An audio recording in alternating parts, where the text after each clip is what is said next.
Hello, welcome to a new video of Dynasty War Campaign. Right here you see I finally used a new army composition. I'm using heavy cavalry and I'm using a lot of them. Now the reason is I figured I don't really need the damage from the troops.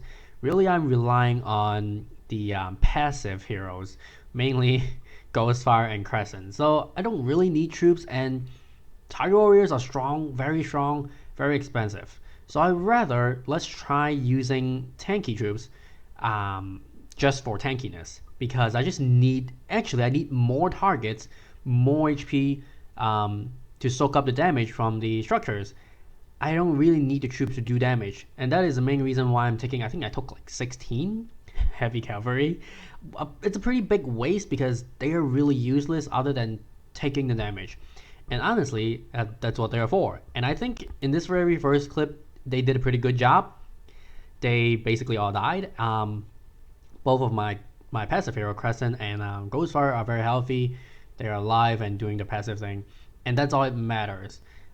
In terms of the other troops, I got a little bit more Alchemist, I think.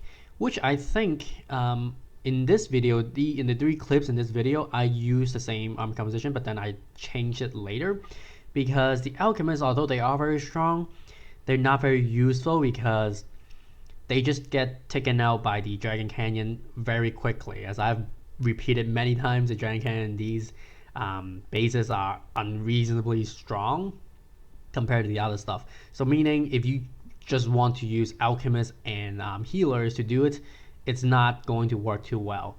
Now this one, it's a bad example. They kind of split up, and the heavy cavalry did not really tank because they went outside. So they got killed relatively quickly, while my heroes are taking damage as well.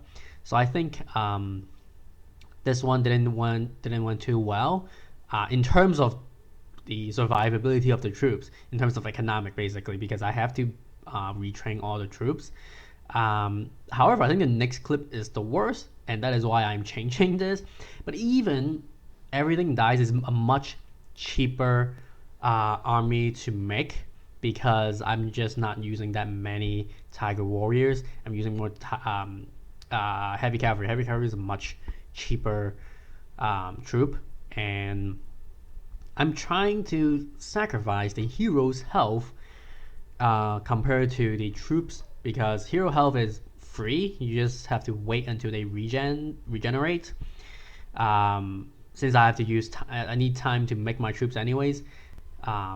It would work either way. But anyways, this is the worst battle of all of them, because I don't really know why. They kind of split up in a worse situation, and then they all basically die. But anyways, I think I am going to, before the 5-star cities, I'm trying to use less expensive troops so that I don't waste too many resource doing these bases, because they don't really give me too much resource. I just really want to get the extra bonus for the levying tax. But basically, I'm going through the map, picking out the cities that will let me get more area, I guess, give me more range for targeting the enemy cities, because I want to find the lone wolves, the lone individual forces that are out there, so I can take them out and get the ingots. Because I was checking the list, there is still like 4 individual forces that I can take out to get ingots. So I want to do that first and get the ingots for myself. They're not a lot, they're mostly around 100 or less than 100, but that's still very useful. Now one thing is, I don't think I've mentioned that when I started the series again, the campaign again. If you don't take out, well, let's put it this way: if you're in a hostile relationship with a force, every other day they will attack you and get your city back, and that's how you farm beats or hero soul like this. However, if you don't want them to attack back because you want to make progress, what you can do is at the end of the day, pay, I think 500,000 golds, coins, to whatever force that is, and then they will become neutral with you and they will not attack you. And you can do this every day, all the time, to keep a good relationship, and you can make progress. They'll never attack you as long as you pay them. Obviously, if they cannot connect you, if you're not adjacent to them, they cannot attack you. So you don't have to pay that if you guys are not next to each other. That's what I'm doing because I want to make progress. I'm not farming. I just want to take out the whole map.